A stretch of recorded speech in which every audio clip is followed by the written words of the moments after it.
channel. This morning I'm going to be making a roasted squash soup. I may throw in a couple other veggies, but usually what I'll do is just squash and then some onion, garlic, herbs, spices, and veggie broth. Today I might put in a couple carrots, so I'll see what I feel like. So what you're gonna do is just like have your squash. It's just like the squash you grew up your like parents making. It's really easy. My girlfriend puts thyme in hers, I'm pretty sure. I think it's thyme, which tastes amazing. So I'm probably gonna do the same thing. I'm just gonna use Butternut bullion, and I'm gonna roast these. I usually do about like 375 to 395, just depending on how big the squash is. I'm gonna do 2 though, because my kids love this so much, and it's just easier to do it once and then have a big batch. So what I'm gonna start doing is just cut them in half and then take out our seeds, drizzle them with a little bit of olive oil and a little bit of garlic powder, and put them in the oven. Okay, so I have my squash all cut in half. I'm just gonna scoop out the seeds and then put them onto the pan. There must be another way, there must be conscience. So I put a little bit of fresh oregano and fresh rosemary, and I'm just gonna add some of the thyme to it. And then I will add a little bit of sea salt. And then garlic powder. Oops, that was a lot of it. You don't want to use too much because of the bullion though. This will just help with enhancing this flavor. And now I'm going to add a little bit of the garlic powder. And you can totally skip this step and just add it to your broth when you're sauteing the onions and stuff, but I just wanted to do it now. Okay, I stuck the squash in the oven and I'm going to cook them for an hour. I'm going to start at 475 and then just come check on them halfway through. You can flip them over as well, but I wanted the effect of the spices on top. Sometimes when you flip them over, it just creates like more moisture inside.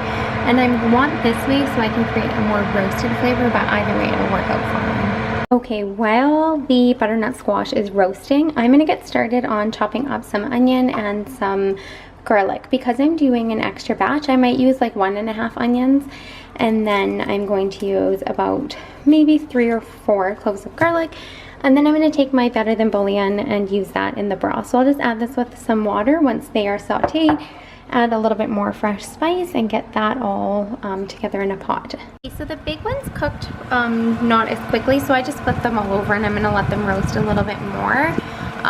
You could just do this straight from the beginning, but either way it just might need a little bit longer if the squash itself is bigger. Okay, in my pan of warm oil, I'm going to put in my chopped up onions and garlic. Do you ever feel you don't get out what you're putting in? So in with the garlic and onion, I'm going to add some more thyme, a little bit of the garlic powder,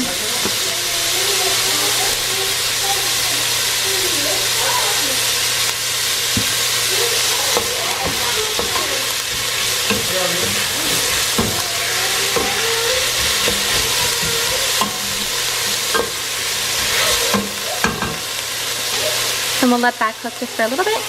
So my squash is completely soft and ready, so what I'm going to do is just flip them over and then I will scoop them out. These big ones are still a little bit tender, but we'll cook a little bit in the pan too. With a wedding ring.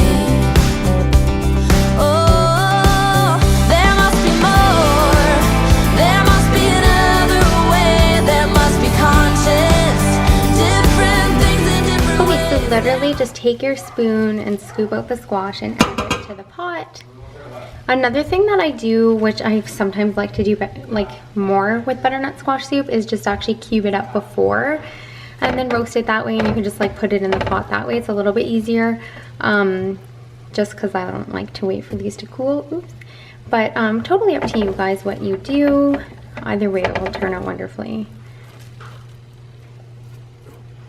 Once you have it all in your pot, you're going to start by adding your, you can use broth or bullion, and then bring it to a boil.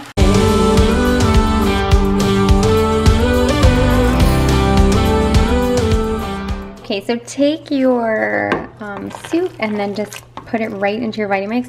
If you guys don't have a Vitamix, like any processor or blender will work.